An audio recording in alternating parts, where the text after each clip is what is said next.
Je ne suis pas votre Joe moyen. Loin de cela. Mon passé est plein de secrets et de trahisons d'amour et de cœurs brisés. C'est l'histoire de ma folle vie. Mais avant de continuer, n'oubliez pas d'aimer la vidéo, de vous abonner et d'activer les notifications. Bonjour, je m'appelle Michael. Vous avez peut-être vu dans le titre de cette vidéo et vous vous demandez pourquoi j'ai un nouveau visage chaque jour de la semaine. Bon, je ne vais pas tourner autour du pot. Je vais vous le dire directement. Je suis un espion. C'est vrai, un espion. Je travaille pour le gouvernement et mon boulot consiste à infiltrer les bâtiments ennemis et d'y trouver des informations sensibles. Maintenant, la plupart d'entre vous pensent probablement que mon boulot est amusant et que je fais des missions amusantes. Mais en réalité, je déteste être un espion. Ce n'est pas vraiment drôle. C'est dangereux et chaque jour je crains pour ma vie. D'abord, mon boulot ne comporte pas de gadgets comme ceux qu'on peut voir dans Mission Impossible. Je n'ai pas de voiture, si on peut dire. Je n'ai pas de stylo qui s'utilise comme un pistolet. Ce genre de choses n'existe tout simplement pas. En parlant d'espion, ne détestez-vous pas quand vous êtes en ligne et que vous êtes suivi et surveillé en permanence? Ne souhaitez-vous pas surfer sur le net sans avoir à être espionné? Bon, vous avez de la chance. Il y a une entreprise qui peut s'occuper de résoudre vos problèmes Internet. Surfshark VPN est notre sponsor pour la vidéo d'aujourd'hui. Et sérieusement les gars, ils sont top. Surfshark vous autorise à surfer sur le net sans avoir à vous inquiéter d'être suivi ou espionné. Cela vous permet de surfer en tant qu'utilisateur anonyme et qui vous donne beaucoup d'avantages. Pour commencer, ça élimine les problèmes de streaming à partir d'un pays interdit et ça élimine également ces pubs ciblées et intrusives. Surfshark vous protège également contre tous ces voleurs de données qui sont cachés sur Internet. Sérieusement les gars, vous devriez prendre Surfshark VPN. Avec un simple clic de la souris, vous deviendrez un utilisateur protégé en ligne. Je l'utilise moi-même tous les jours et il démarre automatiquement sur mon ordinateur. C'est si simple. Qu'est-ce que vous attendez? Cliquez sur le lien dans la description et utilisez le code StoryTimeAnimated pour une réduction de 83% sur le prix initial en plus de 3 mois gratuits. Surfshark vous offre aussi une garantie de 30 jours pour vous rétracter. Il n'y a donc aucun risque pour vous. Merci Surfshark. D'accord, maintenant retournons à l'histoire. En tant qu'espion, mon boulot consiste à manipuler et à décevoir les gens. C'est exactement la raison pour laquelle j'ai un nouveau visage chaque jour de la semaine. Comme maintenant. Ce visage en ce moment, ce n'est pas mon vrai visage. Je porte un masque.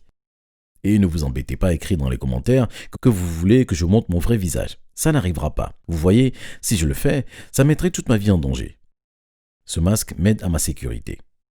Je ne suis pas tout le temps un espion. Je vais au magasin, je paie des impôts, je vis dans un appartement comme tout le monde. La différence avec moi, c'est que j'ai un métier dangereux. Et si mes ennemis avaient vu mon vrai visage quand j'étais en mission, bon, ma vie normale serait ruinée. Mais je me suis un peu égaré. Vous pouvez vous demander comment j'en suis arrivé là. Comment je suis devenu espion. Comment je change d'identité tous les jours. Bon, je dois commencer par le commencement, où tout a commencé. J'avais 19 ans. Je venais juste d'être diplômé d'école secondaire et je ne savais pas quoi faire de ma vie. Je n'avais pas assez de bonnes notes pour pouvoir aller à l'université et je n'avais pas le talent pour participer à des sports professionnels. Je n'étais pas si créatif, je n'étais pas innovant et il semblerait que je ne pouvais rien y faire. Je déteste l'admettre, mais j'ai l'impression que la seule chose à faire était de me tourner vers le crime. Je sais. C'était une mauvaise idée et je n'avais aucune excuse pour ma stupidité. Mais je ne vais pas mentir, c'est ce que j'avais fait. Au début, c'était peu. Je volais simplement dans des magasins locaux. Je cherchais en ligne tous les trucs et astuces pour voler et honnêtement, j'étais bon à ça.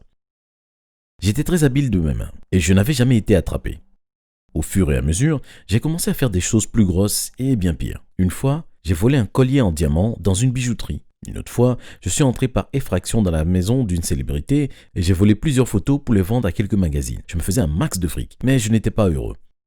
Je n'aimais pas être hors la loi. Je pensais simplement que c'était le seul moyen de survivre. Je me suis également beaucoup entraîné et quand j'avais 25 ans, j'étais un criminel professionnel qui était très talentueux.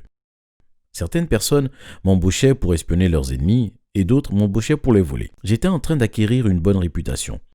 Mais hélas, toute chose a une fin. Et c'est quand ma vie a été totalement chamboulée. C'était un gros contrat. J'étais supposé voler une ancienne couronne qui valait une centaine de millions de dollars dans une installation bien protégée. Ce n'était pas le boulot moyen. Il y avait un niveau de sécurité que je n'avais jamais rencontré avant. Je faisais ça pour quelques clients, mais je n'avais aucune idée de pourquoi et de qui c'était. Je n'ai jamais demandé. Je fais juste mon boulot. Je me suis débrouillé pour entrer et en utilisant un équipement furtif, en neutralisant momentanément leur système de sécurité. Je me suis même débrouillé pour entrer dans la pièce où la couronne était gardée. Et quand j'étais sur le point de casser la vitre qui l'entourait, les alarmes ont retenti, j'étais pris. Peu après, les gardiens sont entrés dans la pièce et j'étais entouré de tous les côtés. Il n'y avait aucune chance pour moi. Les jeux étaient finis. Ils m'ont emmené dans une autre pièce où ils ont commencé à m'interroger, mais je n'ai rien dit. Je connaissais mes droits. Puis, les lumières se sont éteintes. Au début, je pensais que c'était une coupure d'électricité, mais j'ai entendu crier et une forte détonation. Ça ressemblait à une explosion. J'ai tapé à la porte de la pièce pour demander ce qui se passait, quand tout à coup, la porte s'est ouverte devant moi. J'ai regardé, et cet homme, habillé de noir et de lunettes de soleil, me dévisageait. Il m'a dit « Venez avec moi ». J'ai demandé dans la confusion « Mais qui êtes-vous » Il a alors dit « Je suis là pour vous aider à sortir de là ». J'ai décidé de le croire et je l'ai suivi dehors. Il m'a amené dans une pièce vers l'arrière où il y avait une trappe secrète. Nous avons grimpé jusqu'à la sortie, puis j'ai pu voir une lumière devant moi. Une fois avoir rampé, j'ai réalisé que nous étions dehors. Il y avait un fourgon noir qui attendait juste à côté. L'homme m'a alors dit « Monte ». J'avais peur et je ne connaissais pas ces gens. Si quelque chose se passait, ils pourraient faire quelque chose de pire que la police. J'ai commencé à me retourner pour essayer de m'échapper, mais cette personne m'a attrapé par la main et m'a poussé dans le fourgon. La portière s'est refermée. J'étais coincé.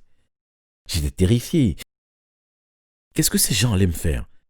J'ai essayé de leur demander ce qui allait se passer, mais ils sont restés silencieux. Après ce qui a semblé être des heures de trajet, ils se sont finalement arrêtés devant un entrepôt abandonné. Ils m'ont sorti du fourgon et avant de le réaliser, j'étais debout devant une femme qui semblait être importante et qui portait un ensemble noir similaire aux autres. Je leur ai demandé « Qui êtes-vous » Ça ne vous regarde pas, mais mes clients sont très intéressés par vous. Nous vous suivons depuis un moment déjà. Et nous avons vu que vous avez beaucoup de potentiel. N'êtes-vous pas fatigué de faire tout ça? N'aimeriez-vous pas plutôt travailler pour votre pays et servir vos concitoyens?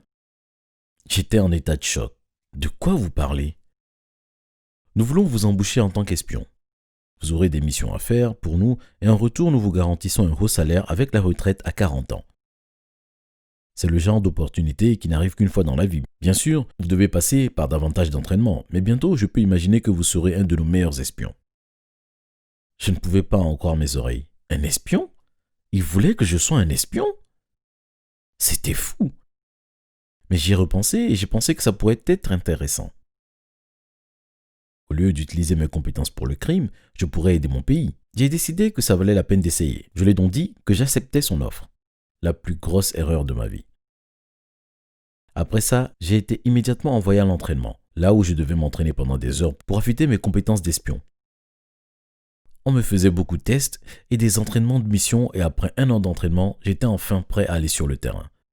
Maintenant, vous pouvez vous demander comment est ma vie sociale, après que tout ça soit arrivé. Bon, j'ai disparu de chez mes parents il y a un moment déjà. Vous voyez, ils sont tous les deux des parents irresponsables. Ils n'ont jamais prêté attention à moi. Donc, quand je suis parti à mes 19 ans, ils s'en fichaient pas mal. Et pour mes amis, bon, je n'en avais pas vraiment. Mon ancienne vie de criminel n'a pas vraiment aidé à m'en faire. Et vous pouvez oublier la petite amie. Donc, j'étais vraiment un solitaire. Pour ma première mission, mon employeur m'a demandé d'espionner une personne politique, que je ne nommerai pas pour le moment, mais c'était une personne connue. J'étais supposé l'espionner 24 heures sur 24, sans me faire prendre, et j'étais supposé rapporter toutes les informations que j'avais collectées.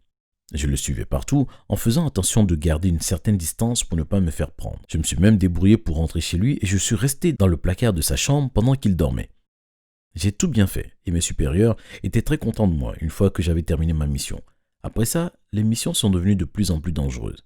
Comme une fois, j'étais sur une île lointaine et je devais échapper à des personnes qui me tiraient dessus. Et j'ai dû sauter d'une falaise pour atterrir dans un hélicoptère. C'est fou, je sais.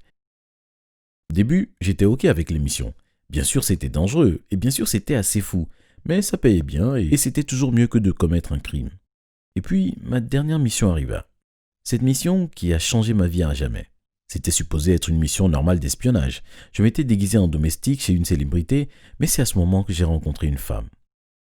Elle s'appelait Sarah et c'était une autre domestique. Elle était probablement la plus belle et la plus gentille personne que j'avais rencontrée à ce jour. Laissez-moi vous dire, elle était la femme que vous rencontrez une fois dans votre vie. Pendant que j'espionnais, je me retrouvais de plus en plus proche de elle. Et après avoir travaillé là-bas pendant 1 an, c'est à ce moment que nous nous sommes embrassés. Je savais qu'il ne fallait pas. Je n'étais pas supposé tomber amoureux en mission, mais je ne pouvais rien y faire. J'aimais Sarah. Et puis, mon employeur m'a envoyé une nouvelle mission. Ils l'ont envoyé sur mon téléphone à partir d'une application secrète et ça disait « Nouvel ordre, tuer Sarah ». Je ne pouvais pas en croire mes yeux. Qu'est-ce que Sarah a à voir avec ça? Qu'est-ce qu'elle a fait de mal? J'ai essayé de poser des questions sur l'ordre et j'ai essayé de leur demander pourquoi ça devait être ainsi, mais ils ne m'ont donné aucune réponse. Tout ce qu'ils disaient était « Suivez les ordres ». Je savais que je devais tuer Sarah, mais mon cœur ne me laissait pas faire. J'étais amoureux. Et c'est à ce moment que j'ai décidé que c'était trop. J'en ai terminé avec cette vie. Ils pouvaient garder leur argent. Ils pouvaient garder mes plans de retraite. Je voulais Sarah. J'ai commencé à planifier une échappatoire pour moi et Sarah. Mais tout à coup, pendant que je balayais le jardin de la maison, 2 hommes en costard sont apparus et m'ont emmené avec eux. Ils m'ont dit que j'avais désobéi et qu'ils devaient s'occuper de moi. Je savais ce qu'ils voulaient dire. Je me suis donc débattu et je me suis débrouillé pour m'échapper. Je vis maintenant une vie chaotique. Je ne sais pas où est Sarah. Je fuis le gouvernement qui m'a embauché en tant qu'espion et maintenant je dois changer de visage tous les jours de la semaine. Par exemple, le lundi, je porte le masque du geek. Le vendredi, je porte le masque d'une femme avec des taches de rousseur. Le dimanche, c'est le visage potelé d'un gros en surpoids. C'est le seul moyen pour moi de survivre en ce moment. Je ne sais pas s'ils me trouveront, mais depuis ce moment-là, je suis en fuite.